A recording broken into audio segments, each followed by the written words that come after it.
Olá, queridas amigas, que prazer estar aqui novamente com vocês. Eu recebi um grande, enorme presente dessa vez, que é falar sobre Romanos 8. Porque Romanos 8 é um dos capítulos mais fantásticos, mais poderosos, mais incríveis da Bíblia, na minha opinião. É uma passagem que sempre me impactou muito, que sempre me encorajou muito, sempre me empoderou muito para viver uma vida numa perspectiva diferente, na perspectiva de vencedor em Cristo. Então, hoje o meu desafio, à medida em que nós estudamos esse capítulo, é que você mude a sua perspectiva, que você mude a sua atitude diante da vida, que você mude o seu comportamento a partir da verdade que está aqui exposta, de que nós somos mais do que vencedores em Cristo Jesus. E como mais do que vencedores em Cristo Jesus, a gente precisa viver uma vida que corresponde a essa realidade. Não é? Um vencedor, ele não anda cabisbaixo. Um vencedor, ele não se abala por qualquer coisinha do dia a dia, ou mesmo pelas coisas mais difíceis, né?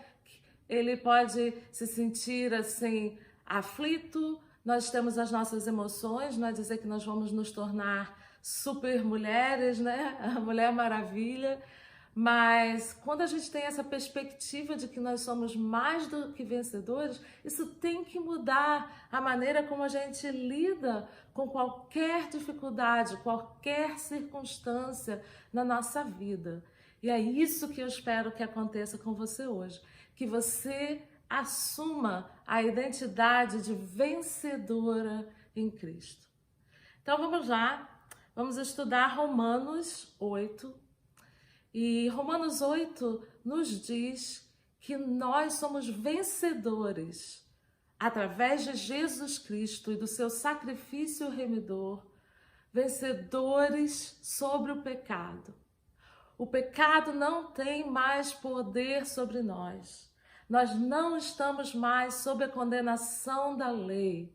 Não é? O capítulo 8 de Romanos, ele é assim o ponto culminante, é o clímax, né? Toda a história começa, vai, tem o clímax e depois o fechamento. Romanos 8 é o clímax, é o ponto alto de toda essa argumentação que Paulo está fazendo sobre a justificação pela fé, não é? O resultado final dessa justificação pela fé, que é a nossa vitória em Cristo. Nós precisamos viver na perspectiva de que a nossa vitória é garantida. O nosso futuro já está determinado. Nós seremos vitoriosos com Cristo e nós temos que viver nessa alegria, nessa perspectiva, né? Então, em primeiro lugar, entender que já não há condenação. Therefore, there is no condemnation. Não há condenação. Acabei de ver que eu peguei a Bíblia em inglês. Não há condenação para os filhos de Deus, não é? Que estão salvos pela fé mediante o sacrifício de Cristo. E o pecado não tem mais poder sobre nós. É claro que nós somos humanos e que nós falhamos, mas toda vez que nós falhamos, a graça de Jesus está ali, já pronta, antecipadamente, né, para nos purificar desse pecado, para nos mostrar justificados diante de Deus, apesar das nossas falhas. Então, o sacrifício de Jesus, ele tem esse poder de nos livrar da condenação do pecado, mesmo que a gente ainda peque, mesmo que a gente ainda falhe, não é? Porque agora a nossa salvação não é mais baseada em atos que nós façamos. Nunca foi, ninguém nunca conseguiu se salvar mediante seus próprios atos, não é? Mas agora fica claro aqui na exposição de Paulo que Jesus morreu por nós e nos livrou de toda a condenação do pecado. Todo o peso, toda a maldição foi levantada. E essa é uma verdade incrível que deve modificar a maneira como a gente vive a nossa vida, né? Se nós pecamos, Não vamos nos deixar abatidos e no chão entristecidos. Ok, o arrependimento é importante. É importante que a gente reconheça que está errado, reconheça que cometeu um erro e se corrija. Mas é importante que imediatamente a gente se lembre que o pecado não traz mais condenação sobre a nossa vida e que nós estamos livres de qualquer coisa ruim que nós venhamos a fazer. Se você pecar amanhã, você já está, pela graça, redimida do pecado que você vai cometer até o resto da sua vida. E isso não tem preço. Isso é fantástico. E isso nos levanta, né? Nós não precisamos viver nos sentindo miseráveis pecadores, porque o pecado não tem mais poder sobre nós.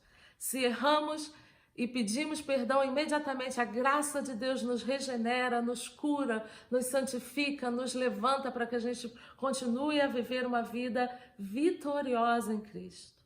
Então a gente precisa assumir essa identidade vitoriosa. A gente precisa entender que a gente tem essa vitória em Cristo e viver de acordo, viver essa alegria, mesmo que coisas ruins aconteçam na nossa vida, mesmo que o pecado tente nos dominar. Jesus venceu a morte. Jesus proveu para nós todo o plano de salvação que nos reconecta com Deus e que pela graça nos salva. E essa identidade só é possível porque nós somos filhos de Deus, né? E aqui mais à frente, em Romanos, nós vemos que nós somos considerados filhos de Deus e podemos clamar através do Espírito, Abba, Pai. Abba, que é paizinho, não é? Nós somos filhos de Deus e como filhos de Deus, nós somos mais do que vencedores, porque nós somos filhos do dono do mundo, o dono do universo, o Todo-Poderoso. A gente precisa viver essa identidade, essa plenitude que é a vida em Cristo, a vida como filhos de Deus, não é? A gente precisa tirar vantagem dessa intimidade. O pecado nos separou de Deus, não é? Romanos 6, 23 diz que todos pecaram e destituídos foram da glória de Deus. E o pecado gerou a separação entre nós e Deus. Mas através do sacrifício remidor de Jesus, através da salvação e da sua graça, nós podemos chamar Deus de paizinho e ter essa intimidade profunda com Deus.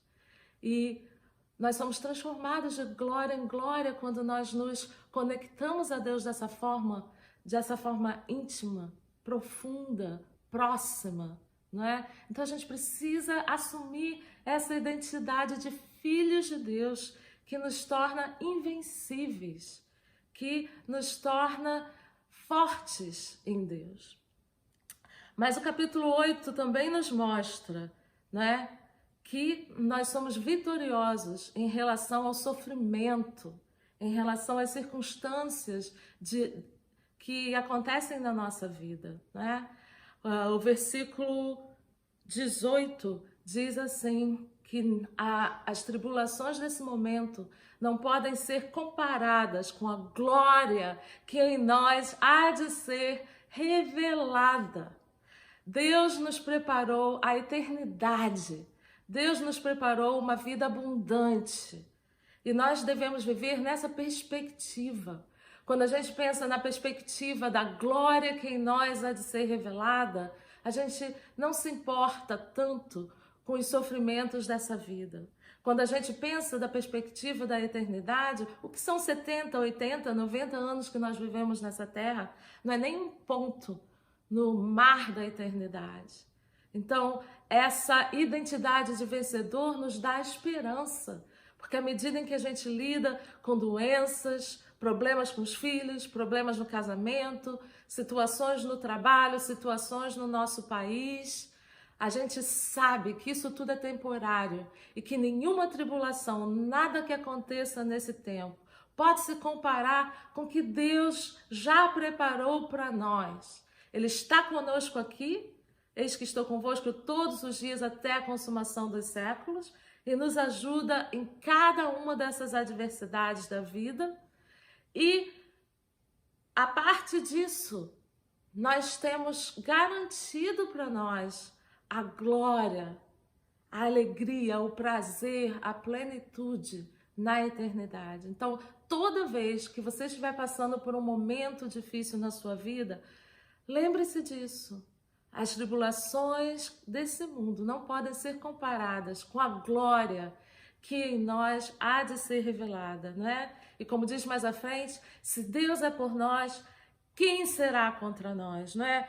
E eu vou chegar a uma afirmação ainda mais contundente. Nós somos vencedores sobre todas as coisas, sobre qualquer pessoa que se coloque contra nós. É essa plenitude da vitória que Deus nos dá através do sacrifício de Jesus Cristo, né?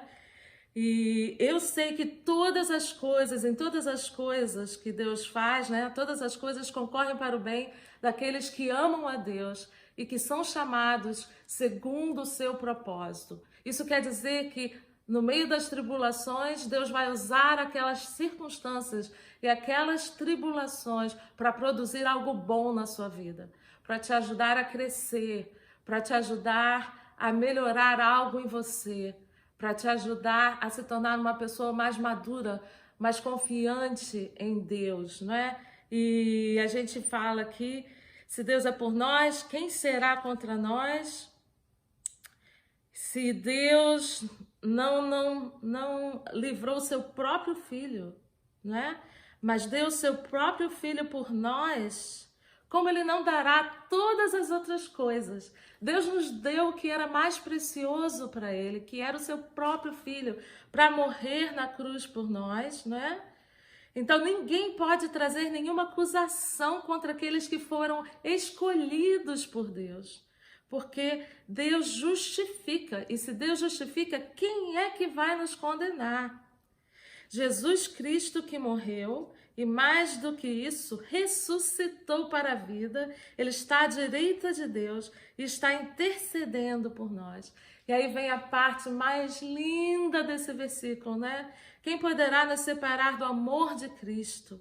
Tribulação, angústia, perseguição, fome, nudez, perigo, espada, né? Como está escrito, por seu amor encontramos a morte todos os dias e somos como ovelhas levadas ao matadouro. E aí vem um dos meus versículos favoritos da Bíblia.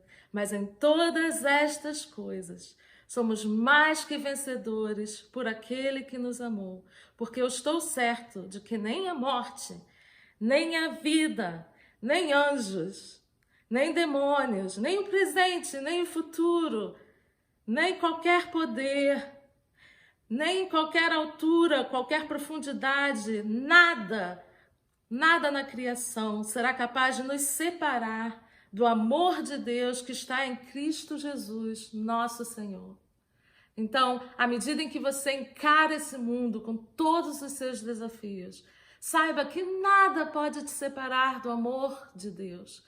Que Deus chamou tanto que Ele deu seu Filho para morrer por você, para que você tivesse salvação, para que você vivesse uma vida de liberdade, livre da condenação do pecado, experimentando a glória divina em você, através de você, ao redor de você, inundando a sua vida.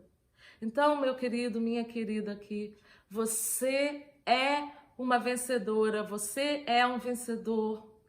E é nessa perspectiva que nós temos que viver a nossa vida com coragem, com ousadia, com fé, na perspectiva divina da graça, do amor, da eternidade, da glória que há de ser revelada. E que para tanto Deus nos abençoe. Amém.